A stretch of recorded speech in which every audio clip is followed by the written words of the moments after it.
Terrorist आए पहलगाम में, इसके कोई सबूत नहीं है।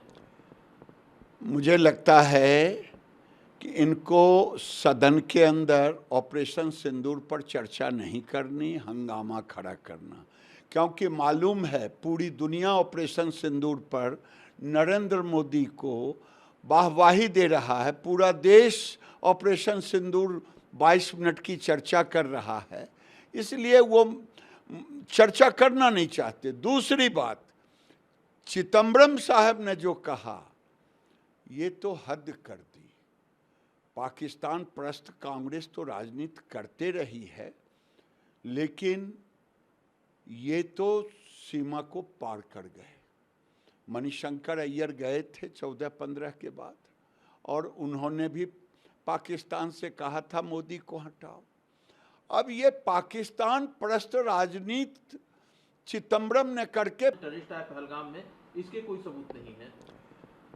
मुझे लगता है कि इनको सदन के अंदर ऑपरेशन सिंदूर पर चर्चा नहीं करनी, हंगामा खड़ा करना, क्योंकि मालूम है पूरी दुनिया ऑपरेशन सिंदूर पर नरेंद्र मोदी को वाहवाही दे रहा है। पूरा देश ऑपरेशन सिंदूर 22 मिनट की चर्चा कर रहा है, इसलिए वो चर्चा करना नहीं चाहते। दूसरी बात, चिदम्बरम साहब ने जो कहा ये तो हद कर दी। पाकिस्तान परस्त कांग्रेस तो राजनीति करते रही है, लेकिन ये तो सीमा को पार कर गए। मणिशंकर अय्यर गए थे 14-15 के बाद, और उन्होंने भी पाकिस्तान से कहा था मोदी को हटाओ। अब ये पाकिस्तान परस्त राजनीति चिदम्बरम ने करके टेररिस्ट आए पहलगाम में, इसके कोई सबूत नहीं है।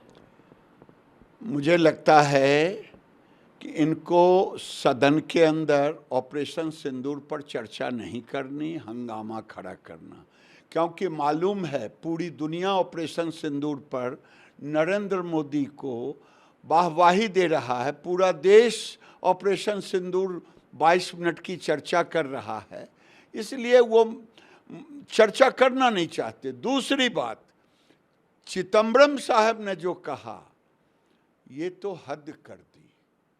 पाकिस्तान परस्त कांग्रेस तो राजनीति करते रही है, लेकिन ये तो सीमा को पार कर गए। मणिशंकर अय्यर गए थे 14-15 के बाद, और उन्होंने भी पाकिस्तान से कहा था मोदी को हटाओ। अब ये पाकिस्तान परस्त राजनीति चिदम्बरम ने करके